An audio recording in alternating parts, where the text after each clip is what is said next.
मुंशी प्रेमचंद की कहानी घर जमाई के भाग दो में आपका स्वागत है। हरिधन तो उधर भूखा प्यासा चिंताधाम में जल रहा था। इधर घर में सास जी और दोनों सालों में बातें हो रही थी। गुमानी भी हाँ में हाँ मिलाती जाती थी।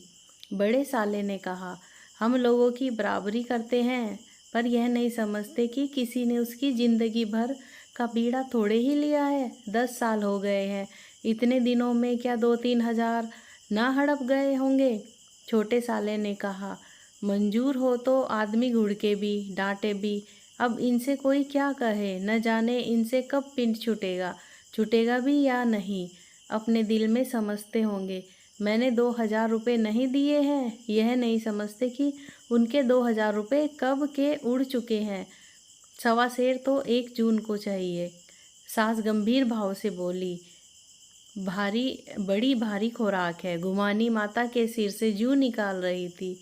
सुलगते हुए हृदय से बोली, निकम्मे आदमी को खाने के सिवा और काम ही क्या रहता है। बड़े खाने पीने की कोई बात नहीं है, जिसको जितनी भूख हो उतना खाए, लेकिन कुछ पैदा करना चाहिए। यह नहीं समझते कि बहुनई में किसी के दिन कटे हैं। छोटे, मैं तो यह कह दूंगा, अब आप अपनी राह लीजिए, आपका कर्जा नहीं खाया है। गुमानी घर वालों की ऐसी ऐसी बातें सुनकर अपने पति से द्वेष करने लगी थी। अगर वह बाहर से 4 पैसे लाता तो इस घर में उसका कितना मान सम्मान होता। वह भी रानी बनकर रहती। न जाने क्यों कहीं बाहर जाकर कमाते उनकी नानी मरती है। गुमानी की मनोवृत्तियाँ अभी तक बिल्कुल बालपन की सी थी। उसका अपना कोई घर न था, उसी घर का हित अहित उसके लिए भी प्रधान था। वह भी उन्हीं शब्दों में विचार करती, इस समस्या को उन्हीं आंखों से देखती जैसे उसके घर वाले देखते थे। सच तो है, 2,000 रुपये में क्या किसी को मोल ले लेंगे। 10 साल में तो 2,000 रुपये होते ही क्या हैं। 200 ही तो साल भर के हुए। क्या 2 साल दो क्या 2 आदमी साल भर भी 200 भी ना खाएंगे। फिर कपड़े लत्ते दूध घी सब कुछ ही तो है। 10 साल हो गए, एक पीतल का छल्ला नहीं बना। घर से निकलते ही तो जैसे इनके प्राण निकलते हैं। जानते हैं, जैसे पहले पूजा होती थी वैसे ही जन्म भर होती रहेगी। यह नहीं सोचते कि पहले की बात थी, अब और बात है। बहू ही पहले ससुराल जाती है तो उसका कितना महात्म होता है। उसके डोली से उतरते ही बाजे बजते हैं। गली मोहल्ले की औरतें उसका मुंह देखने आती हैं और रुपये देती हैं। महीनों उसे घर भर से अच्छा खाने को मिलता है, अच्छा पहनने को। कोई काम नहीं लिया जाता, लेकिन 6 महीने बाद उसकी बात भी नहीं कोई पूछता। वह घर भर की हो जाती है। उसके घर में मेरी तो वही गति होती। फिर काहे का रोना। जो यह कहो कि मैं तो काम करता हूँ तो तुम्हारी भूल है। मंजूर और बात है, उसे आदमी डांटता भी है, मारता भी है। जब चाहता है रखता है और जब चाहता है निकाल देता है। कसकर काम लेता है। यह नहीं जब जी में आया कुछ काम किया, जब जी में आया पढ़कर सो गए। हरिधन भी पड़ा अंदर ही अंदर सुलग रहा था कि दोनों साले बाहर आए और बड़े साहब बोले, भैया उठो, तीसरा पहर ढल गया, कब तक सोते रहोगे, सारा खेत पड़ा है। हरिधन चट से उठ बैठा और तीव्र स्वर में बोला, क्या तुम लोगों ने मुझे उल्लू समझ लिया है। दोनों साले हक्का बक्का हो गए। जिस आदमी ने कभी जबान नहीं खोली, हमेशा गुलामों की तरह हाथ बांधे हाजिर रहा, वह आज एकाएक इतना आत्माभिमानी कैसे हो गया। यह उनको चौंका देने के लिए काफ़ी था। कुछ जवाब न सूझा। हरिधन ने देखा, इन दोनों के कदम उखड़ गए हैं। एक तो धक्का और देने की प्रबल इच्छा को न रोक सका। उसी ढंग से बोला, मेरी भी आंखें हैं, अंधा नहीं हूँ ना बहरा हूँ। छाती फाड़कर काम करूँ और उस पर कुत्ता समझा जाऊँ, ऐसे गधे कहीं और होंगे। अब बड़े साले भी गरम पड़े। तुम्हें यहाँ किसी ने बांध तो नहीं रखा है। अब की हरिधन लाजवाब हुआ। कोई बात न सूझी।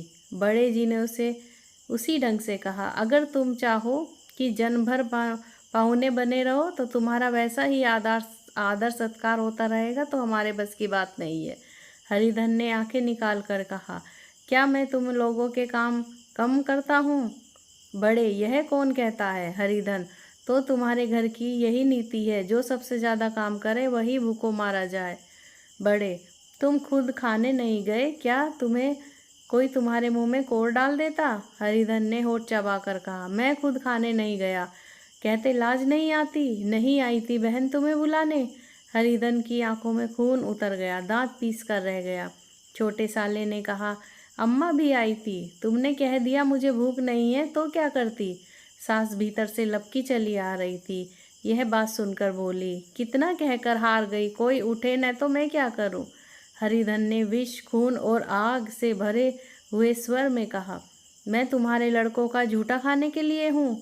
मैं कुत्ता हूँ कि तुम लोग खाकर मेरे सामने रूखी सूखी रोटी फेंक दो? बुढ़िया ने ऐठ कर कहा।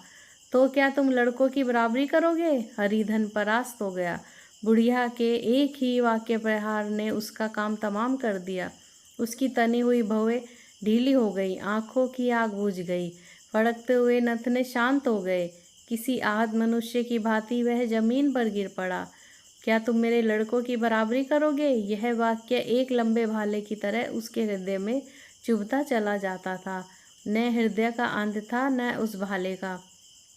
सारे घर ने खाया पर हरिधन न उठा। सास ने मनाया, सालियों ने मनाया, ससुर ने मनाया, दोनों साले मनाकर हार गए। हरिधन न उठा। वहां द्वार पर एक टाट पड़ा था, उसे उठाकर सबसे अलग कुएं पर ले गया और जगत पर बिछाकर पड़ा रहा। रात भीग चुकी थी। अनंत आकाश में उज्जवल तारे बालकों की भांति क्रीड़ा कर रहे थे। कोई नाचता था, कोई उछलता था, कोई हंसता था, कोई आंखें मीचकर फिर खोल देता था। रह रहकर कोई साहसी बालक सपाटा भर उस पल में विस्तृत क्षेत्र को पार कर लेता था और न जाने कहाँ छा जाता था। हरिधन ने अपना बचपन याद आया। हरिधन को जब वह भी इसी तरह क्रीड़ा करता था, उसकी बाल स्मृतियाँ उन्हीं चमकीले तारों की भांति प्रज्वलित हो गई। वह अपना छोटा सा घर, वह आम का बाग जहाँ वह केरियाँ चुना करता था, वह मैदान जहाँ कबड्डी खेला करता था, सब उसको याद आने लगा। फिर अपनी स्नेहमयी माता की सदैव मूर्ति उसके सामने खड़ी हो गई। उन आंखों में कितनी करुणा थी, कितनी दया थी। उसे ऐसा जान पड़ा मानो माता की आंखों में आंसू भरे उसे छाती से लगा लेने के लिए हाथ फैलाए उसकी ओर चली आ रही है। वह उस मधुर भावना में अपने को भूल गया। ऐसा जान पड़ा मानो माता ने उसे छाती से लगा लिया है और उसके सिर पर हाथ फेर रही है। वह रोने लगा, फूट फूट कर रोने लगा। उसकी उसी आत्मसम्मोहित दशा में उसके मुंह से यह शब्द निकले, अम्मा तुमने मुझे इतना भुला दिया। देखो तुम्हारे प्यारे लाल की क्या दशा हो रही है। कोई उसे पानी तक नहीं पूछता। क्या जहाँ तुम हो वहाँ मेरे लिए जगह नहीं है? सहसा गुमानी ने आकर पुकारा, क्या सो गए हो तुम? ऐसी भी क्या राक्षसी नींद? चलकर खा क्यों नहीं लेते? कब तक कोई तुम्हारे लिए बैठा रहे? हरिधन उस कल्पना जगत के क्रूर प्रत्यक्ष में आ गया। वह कुएं की जगत थी, वह वही फटा हुआ टाट और गुमानी सामने खड़ी कह रही थी, कब तक तुम्हारे लिए कोई बैठा रहे? हरिधन उठ बैठा और मानो तलवार म्यान से निकाल कर बोला, भला तुम्हें मेरी सुध क्यों आई? मैंने तो कह दिया था मुझे भूख नहीं है। गुमानी, तो कितने दिन तक न खाओगे? अब इस घर का पानी भी न पीऊँगा। तुम्हें मेरे साथ चलना है या नहीं? दृढ़ संकल्प से भरे हुए शब्दों को सुनकर गुमानी सहम उठी, बोली, कहाँ जा रहे हो? हरिधन ने मानो नशे में कहा, तुझे इससे क्या मतलब? मेरे साथ चलेगी या नहीं? फिर पीछे से ना कहना मुझसे कहा नहीं। गुमानी आपत्ति के भाव से बोली, तुम बताते क्यों नहीं हो कहाँ जा रहे हो? तू मेरे साथ चलेगी या नहीं? जब तक बता ना दोगे मैं न जाऊंगी। तो मालूम हो गया तू नहीं जाना चाहती। मुझे इतना ही पूछना था, नहीं तो अब तक मैं आधी दूर निकल गया होता। यह कहकर उठा और अपने घर की ओर चला। गुमानी पुकारती रही, सुनो, सुन लो, पर उसे फिरकर भी न देखा। 30 मील की मंजिल हरिधन ने 5 घंटों में तय की। जब वह अपने गांव की अमराइयों के सामने पहुंचा तो उसकी मातृभावना उषा की सुनहरी गोद में खेल रही थी। उन वृक्षों को देखकर उसका विहल हृदय नाचने लगा। मंदिर का सुनहरा कलश देखकर वह इस तरह दौड़ा मानो एक छलांग में उसके ऊपर जा पहुंचेगा। वह वेग में दौड़ा जा रहा था मानो उसकी माता गोद फैलाए उसे बुला रही हो। जब वह आम के बागों में पहुंचा, जहां डालियों पर बैठकर वह हाथी की सवारी का आनंद पाता था, जहाँ के कच्चे बेरों और लिसाड़ों में वह एक स्वर्गीय स्वाद था। तो वह बैठ गया और भूमि पर सिर झुकाकर रोने लगा, मानो अपनी माता को अपनी विपत्ति कथा सुना रहा हो। वहाँ की वायु में, वहाँ के प्रकाश में मानो उसकी विराट रूपनी माता व्याप्त हो रही थी। वहाँ की अंगुल अंगुल भूमि माता के पद चिन्हों से पवित्र थी। माता के स्नेह में डूबे हुए शब्द अभी तक मानो आकाश में गूंज रहे थे। इस वायु और आकाश में न जाने कौन सी संजीवनी थी जिसने उसके शोकार्त हृदय को फिर बालोत्साह से भर दिया। वह एक पेड़ पर चढ़ गया और उधर से आम तोड़कर खाने लगा। सास के वह कठोर शब्द, स्त्री का वह निष्ठुर आघात, वह सारा अपमान उसे भूल गया। उसके पांव फूल गए थे, तलवों में जलन हो रही थी, पर इस आनंद में उसे किसी बात का ध्यान न था। सहसा रखवालों ने पुकारा, वह कौन ऊपर चढ़ा है रे? उतर अभी, नहीं तो पत्थर ऐसा खींच के मारूंगा कि ठंडे हो जाओगे। उसने उसे कई गालियां भी दी। इस फटकार को और इन गालियों में इस समय हरिधन को अलौकिक आनंद मिल रहा था। वह डालियों में छिप गया, कई आम काट काट कर नीचे गिराए और जोर से ठट्टा मारकर हंसा। ऐसी उल्लास से भरी हुई हंसी उसने बहुत दिनों से न हंसी थी। रखवाले को यह हंसी परिचित मालूम हुई, मगर हरिधन यहाँ कहाँ? वह ससुराल की रोटियां तोड़ रहा है। कैसा हंसोड़ा था, कितना चिबल्ला, ना जाने बेचारे का क्या हाल हुआ। पेड़ की डाल से तालाब में कूद पड़ता था। अब गांव में ऐसा कौन है? डांट कर बोला, वहां से बैठे बैठे हंसोगे तो आकर सारी हंसी निकाल दूंगा, नहीं तो सीधे उतर आओ।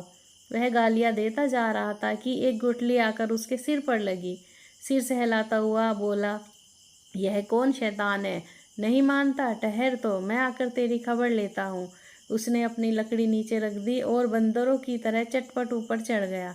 देखा तो हरिधन बैठा मुस्कुरा रहा है। चकित होकर बोला, अरे हरिधन, तुम यहाँ कब आए? इस पेड़ पर कब से बैठे हो? दोनों बचपन के सखा वहीं गले मिले। यहाँ कब आए? चलो घर चलो। भले आदमी, क्या वहाँ आम भी मयस्सर न होते थे? हरिधन ने मुस्कुराकर कहा, मंगरू, इन आमों में जो स्वाद है वह और कहीं के आमों में नहीं है। गांव का क्या रंग ढंग है। मंगरू, सब चैन चान है भैया। तुमने तो जैसे नाता ही तोड़ लिया। इस तरह कोई अपना गांव छोड़कर देता है क्या? जब से तुम्हारे दादा मरे सारी गृहस्थी चौपट हो गई। दो छोटे छोटे लड़के हैं, उनके लिए क्या होता है? हरिधन, अब उस गृहस्थी से क्या वास्ता भाई? मैं तो अपना ले चुका, मंजूरी तो मिलेगी न। तुम्हारी गैया ही चरा दिया करूँगा, मुझे खाने को दे देना। मंगरू ने अविश्वास के भाव से कहा, अरे भैया, कैसी बात करते हो? तुम्हारे लिए जान हाजिर है। क्या ससुराल में अब ना रहोगे? कोई चिंता नहीं, पहले तो तुम्हारा घर ही है, उसे संभालो। छोटे छोटे बच्चे हैं, उनको पालो। तुम्हारी नई अम्मा से नाहक डरते थे, बड़ी सीधी थी बेचारी, बस अपनी माँ समझो, तुम्हें पाकर निहाल हो जाएगी। अच्छा, घरवाली को भी तो लाओगे? हरिधन, अब उसका मुंह न देखूंगा, मेरे लिए वह मर गई। मंगरू, तो दूसरी सगाई हो जाएगी। अब की ऐसी मेहरिया ला दूंगा कि उसके पैर धोकर पियोगे। लेकिन वह पहली भी आ गई तो? हरिधन, वह ना आएगी। हरिधन अपने घर पहुंचा तो दोनों भाई भैया भैया कहकर भीतर दौड़े आए और माँ को खबर दी। उस घर में कदम रखते ही हरिधन को ऐसा शांत महिमा का अनुभव हुआ मानो वह अपनी माँ की गोद में बैठा हुआ है।